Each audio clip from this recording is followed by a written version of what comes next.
नमस्कार भाइयों। आज का क्लास मोटिवेशनल स्पीच के तौर तरीका पर आधारित है।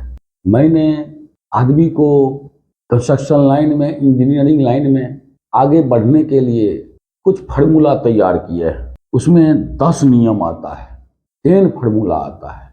आदमी को चाहे जिस भी फील्ड में हो, इंजीनियरिंग के बाद कैसे आगे बढ़ना है उसके बारे में एक टॉपिक लाया हूँ। इंजीनियरिंग के बाद 10 लाख रुपये का महीना कैसे पाएं? ये बात सुनकर आप लोगों को भी हैरानी हो जाएगी कि ये क्या बोल रहे हैं, कैसे 10 लाख रुपया का महीना आ जाएगा। तो 10 लाख रुपया का महीना आने के लिए सबसे पहले कोशिश करना पड़ेगा। कोशिश के लिए उसका नियम 10 है। 10 लाख रुपया का महीना कैसे पाएं, इसके लिए पहला नियम है, आप जिस फील्ड में काम कर रहे हैं उसी फील्ड में अपना नॉलेज हासिल करें। आप जिस भी फील्ड में हैं, सिविल में हैं, मैकेनिकल में हैं, इलेक्ट्रिकल में हैं, उसी फील्ड में साइट पर अपने सीनियर फोरमैन से, सुपरवाइजर से, सीनियर इंजीनियर से, प्रोजेक्ट मैनेजर से जानकारी हासिल करें। जानकारी हासिल करने के बाद एक नोटबुक तैयार करें जिसमें अपना नॉलेज शेयर करें और समय निकाल कर उस नोटबुक को अध्ययन करें, जिससे आपका नॉलेज बढ़ जाएगा। उसका दूसरा नियम यह है, अच्छी कंपनियों में इंटरव्यू देकर ज्वाइन करें, जैसे टाटा स्टील, एल&टी, अदानी, जिंदाल एवं रिलायंस इत्यादि। आप हर वक्त इसके लिए आपको शुरू से ही यह तैयार रेडी होकर रहना पड़ेगा कि जो भी कंपनी में वैकेंसी आएगा उस वैकेंसी में आपको बैठना है, उसमें आपको इंटरव्यू देना है। अगर आप इंटरव्यू दे दीजिएगा तो उसके बाद आपको जो क्वेश्चन नहीं आएगा उस क्वेश्चन को जानने के लिए आपका जिज्ञासा बढ़ेगा और साथ में दूसरा इंटरव्यू आत्मविश्वास के साथ, और आगे आने वाली इंटरव्यू में आप आत्मविश्वास के साथ बैठ पाएंगे और आपका नॉलेज में बढ़ोतरी हो जाएगी। तीसरा नियम है, 1 साल पर अपनी जॉब वाली कंपनी को चेंज करें, जिससे आपकी सैलरी भी बढ़ेगी और साथ में पोस्ट भी बढ़ेगा। आपको आगे बढ़ने का सबसे अच्छा उपाय यही है कि आप प्रत्येक साल कंपनी को चेंज करें। आपको कंपनी को चेंज करने से प्रत्येक साल इंक्रीमेंट भी हो जाएगा और सैलरी में भी बढ़ोतरी हो जाएगी और साथ में हाई रैंक पर जाने में आपको टाइम नहीं लगेगा। इस तरह से 3 साल जाते जाते आपका सैलरी दुगुनी हो जाएगी और आप जीपीएम तक पहुंचने में आपको टाइम नहीं लगेगा। चौथा नियम है, आप वर्तमान में जॉब करते हुए दूसरी जॉब को ढूंढने की कोशिश करें। अपनी जॉब वाली कंपनी को बदलने के समय में इस बात का ध्यान रखें कि एक कंपनी में रहते हुए, जॉब करते हुए दूसरा कंपनी में जॉब खोजें।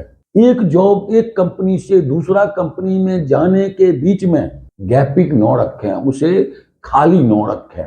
5वां नियम है, काम का अनुभव बढ़ाकर सरकारी नौकरी की तैयारी करें, जैसे बीएचईएल, रेलवे, एसएससी। इसके बाद जब आपका नॉलेज बढ़ जाएगा, एक्सपीरियंस बढ़ जाएगा, तो एक्सपीरियंस बढ़ने के बाद आप सरकारी नौकरी की तैयारी करके एनटीपीसी, बीएचईएल, रेलवे, एसएससी कहीं भी अच्छा रैंक में आप जा सकते हैं। उसके लिए आपका दरवाजा खुल जाएगा।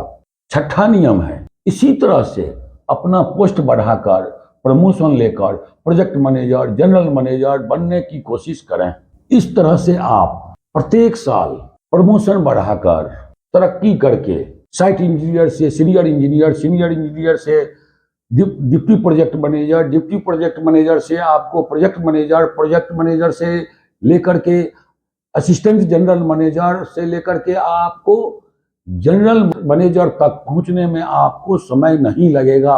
7वां नियम, इससे भी अधिक रुपया कमाना चाहते हैं तो दूसरे देशों में जॉब करें, जैसे सऊदी अरब, दुबई, साउथ अफ्रीका और जर्मनी इत्यादि देशों में जाकर जॉब करें।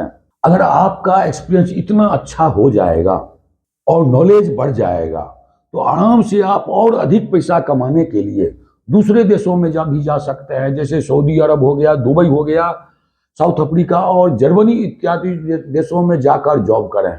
इससे आपका सैलरी और बढ़ोतरी हो जाएगी। 8वां नियम है, अगर आप सिविल इंजीनियर हैं तो BBS बार बाइंडिंग शेड्यूल और साथ में ड्राइंग का नॉलेज लेकर दूसरे देशों में जॉब करें। सिविल इंजीनियर के लिए बाहर में यही अदर कंट्री में आपको BBS बार बाइंडिंग शेड्यूल में का एक्सपीरियंस लेना जरूरी है, और साथ में अगर ड्राइंग का नॉलेज हो जाएगा तो दूसरे देशों में जॉब करने में आपको अधिक सैलरी पर आराम से मिल जाएगा। 9वां नियम है, अगर आप मैकेनिकल इंजीनियर हैं तो ड्राइंग के साथ पाइपलाइन का नॉलेज और स्ट्रक्चरल फैब्रिकेशन का नॉलेज लेकर दूसरे देशों में जॉब करें। अगर आप मैकेनिकल इंजीनियर हैं तो ड्राइंग का नॉलेज तो लेना ही पड़ेगा, और ड्राइंग का नॉलेज लेने के साथ पाइपलाइन का नॉलेज लेना पड़ेगा। अदर कंट्री में ज्यादा पाइपलाइन का ही काम होता है, और इसके अलावा स्ट्रक्चरल फैब्रिकेशन का काम होता है। ये तीनों का अगर नॉलेज ले लीजिएगा तो आपको आराम से दूसरे देशों में अधिक पैकेज पर काम करने का मौका मिल जाएगा।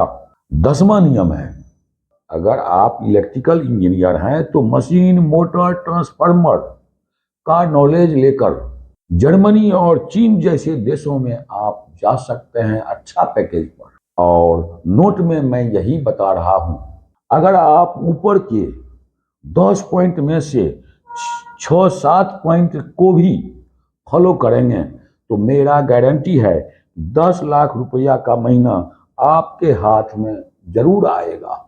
कोशिश करने वालों की कभी हार नहीं होती है, और वो बेकार नहीं होता है, उसका तरक्की होते रहता है। इसके लिए आपको जागरूक रहना पड़ेगा और मेहनत करना पड़ेगा। मेहनत कीजिएगा जरूर सफल होइएगा। अगर इसमें से मेहनत अगर आप नहीं कीजिएगा तब तो कुछ नहीं होगा। इतना रुपया खर्चा करके आप लोग इंजीनियरिंग किए हैं। मेरा यही मानना है कि मेरा 20 साल का एक्सपीरियंस है। 20 ईयर्स एक्सपीरियंस में मैंने अभी तक 4 कंपनी ही चेंज किया है। अगर मैं इस तरह का बात फॉलो करता तो, लेकिन आदमी को क्या है, कोई भी सीनियर पर्सन का हाथ रहना चाहिए आगे बढ़ने के लिए। तो ये 20 साल का सीनियर का ये एक्सपीरियंस है, इसको आप लोग फॉलो कीजिए, और ऐसा वीडियो लाने के लिए चैनल को सब्सक्राइब कीजिए, लाइक कीजिए और शेयर कीजिए। Thank you. हमारा वीडियो देखने के लिए आपको बहुत बहुत धन्यवाद।